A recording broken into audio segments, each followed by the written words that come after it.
I would want to know more about this कि भाई backend में कैसे कर सकते हैं, right? Backend has server and then the database, right? तो how can they start learning about backend development?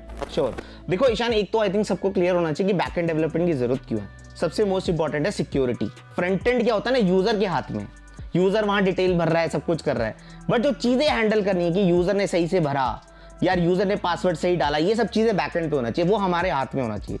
तो दैट्स व्हाई बैकएंड की सबसे ज्यादा जरूरत है। और दूसरा डेटाबेस, सारा डेटा तो आएगा वहीं से ही कि जो भी पॉपुलेट करना है हमें, कि लॉगिन कर लिया, इस यूजर का डेटा स्टोर कर लिया। तो मोस्ट इंपॉर्टेंट हमें दिमाग में रखना है बैकएंड की जरूरत है सिक्योरिटी वाइज। तो अब अगर हमें बैकएंड वाली चीजों को मास्टर करना है तो हमें सबसे पहले ऑथेंटिकेशन के बारे में सीखना चाहिए। मुझे लगता है वो बहुत क्रिटिकल है। हर एक को लॉगिन सिस्टम कैसे चलता है विद फुल सिक्योरिटी कैसे चलते हैं अच्छे से पता होना चाहिए। देखो बहुत सारी लाइब्रेरीज आ गई हैं जो तुम्हें करके दे देती हैं, बना बनाया ऑथेंटिकेशन सिस्टम दे देती है, बट मुझे लगता है सबसे पहले बैकएंड में चूज करो तो सेल्फ ऑथेंटिकेशन सिस्टम बनाओ, वो तुम्हें एक्चुअली फील देगा कि बैकएंड की जरूरत क्या है। तो सबसे पहले तो हमें ऑथेंटिकेशन सिस्टम पढ़ना चाहिए। उसके बाद हमें CRUD ऑपरेशंस करने चाहिए कि जैसे मान लो पोस्ट बनाने हैं तो पोस्ट क्रिएट कर पा रहे हैं, पोस्ट को अपडेट कर पा रहे हैं, कुछ डेटा वेटा, पोस्ट को डिलीट कर पा रहे हैं, पोस्ट को रीड कर पा रहे हैं, मतलब क्रिएट, रीड, अपडेट, डिलीट, ये सब चीज़ें हमें करनी आनी चाहिए। तो आप जो भी बनाओगे, आपने सोशल मीडिया प्रोजेक्ट बनाया तो कमेंट क्रिएट कर पा रहे हो, पोस्ट क्रिएट कर पा रहे हो, लाइक कर पा रहे हो, इन सब के कॉरस्पॉन्डिंग CRUD ऑपरेशंस करोगे। जब वो CRUD ऑपरेशंस करोगे तो आपको एक डेटाबेस की जरूरत पड़ेगी जिसमें आप एक्चुअली डेटा स्टोर करोगे। अब मान लो आप Node.js कर रहे हो तो जनरली आप MongoDB यूज करोगे, राइट? अब आप पाइथन यूज करोगे तो शायद आप SQL टाइप का डेटाबेस यूज करोगे, या कर सकते हो MongoDB से, मतलब एक डेटाबेस पकड़ के उसमें हमें करना पड़ेगा। तो आप डेटाबेस से कनेक्शन बनाना सीखोगे, वो आपको अच्छे से करना आ जाएगा। तो जैसे अब ईशान के पोस्ट पे ये नहीं कि पारिक पोस्ट कर पा रहे हो उसकी तरफ से, राइट? या पारिक की तरफ से ईशान पोस्ट कर पा रहे हो, तो ऐसे आप चेक्स लगाओगे बैकएंड पे, ये बहुत क्रिटिकल होता है। And that's how you become a great backend developer, कि आपने केवल ये नहीं बस क्रिएट कर पा रहा है, आपने चेक्स लगाए हुए हैं कि कोई ऐसा नहीं कि कोई भी रैंडम बंदा कुछ कर देगा।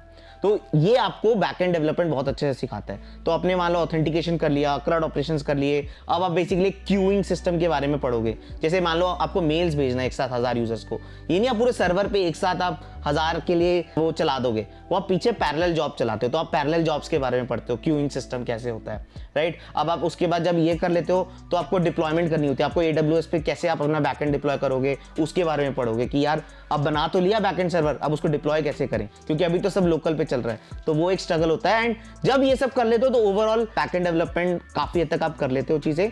जैसे मैंने बोला एक डेटाबेस में कनेक्शन बनाना होता है तो आपको बहुत सारी चीजें पढ़नी होती है, यार वन टू मैनी रिलेशन होगा या मैनी टू मैनी रिलेशन होगा, कैसे रिलेशन होगा, जैसे एक यूजर मल्टीपल पोस्ट कर सकता है, राइट? एक यूजर मल्टीपल कमेंट्स कर सकता है, लाइक एक पोस्ट पे भी हो सकता है, लाइक एक कमेंट पे भी हो सकता है। तो कैसे ये मॉडल्स बनेंगे डेटाबेस में, ये आप बैकएंड डेवलपमेंट में सीखते हो। आपको डेटाबेस की नॉलेज आ जाती है, आपको चीजें संभालने आ जाती है और आपको सर्वर पे डिप्लॉयमेंट आ जाती है। And this makes you a complete backend developer, right? Absolutely, I think जो आपने बोला ऑथेंटिकेशन इज़ वेरी इंपॉर्टेंट। ये जब मैं सीख रहा था तो I also learn about salting, hashing, फिर गूगल ऑथ 2.0 उन्हें कैसे यूज़ करना चाहिए एंड ऑल दैट। थोड़ा सा आप मेरे को API के बारे में बताइए, राइट? जैसे रेस्ट API होते हैं, उसके बाद फिर GraphQL के भी APIs होते हैं, तो वो उसके बारे में कैसे सीख सकते हैं लोग? सो जैसे ईशान मैंने बोला ना, API काम तो यही है कि कॉमन, जैसे एक क्रिएट पोस्ट कर रहे हो तो आप एक API ही बना रहे हो कि यार मैं उस पर रिक्वेस्ट मारूंगा और मेरे लिए वो पोस्ट क्रिएट कर देगा। API बनाने का फायदा क्या है, मोबाइल से भी आप सेम क्रिएट पोस्ट बोलोगे और वेबसाइट से भी बोलोगे क्रिएट पोस्ट, तो एक ही कॉमन फंक्शन यूज हो जाएगा। तो बैकएंड का फायदा यही है। तो अगर आपको APIs बनानी है, जैसे मैंने बोला क्रिएट पोस्ट, डिलीट पोस्ट, इन सब की आप APIs ही जनरेट करिए, जिससे कि कल को आपकी एप्लीकेशन की मोबाइल ऐप भी आती है तो वही APIs आपकी यूज हो जाएंगी। वो आप REST API करके कर सकते हो, राइट? Node.js में GraphQL के थ्रू कर सकते हो, बहुत सारी ऐसी चीजें कनेक्ट करके आप कर सकते हो। बट जनरली जो भी आपके फंक्शंस हैं उनको आप API में ही डायरेक्ट बनाइए, वो आपका ओवरऑल API की लर्निंग भी दे देगा। API कुछ है नहीं, जो भी आपको रिक्वेस्ट है उसको मारिए और डेटा गेट करिए, या कुछ अपडेट करना है, कुछ भी करना है, तो जो भी आप ये सब फंक्शंस बनाएंगे that will make you learn APIs overall in backend.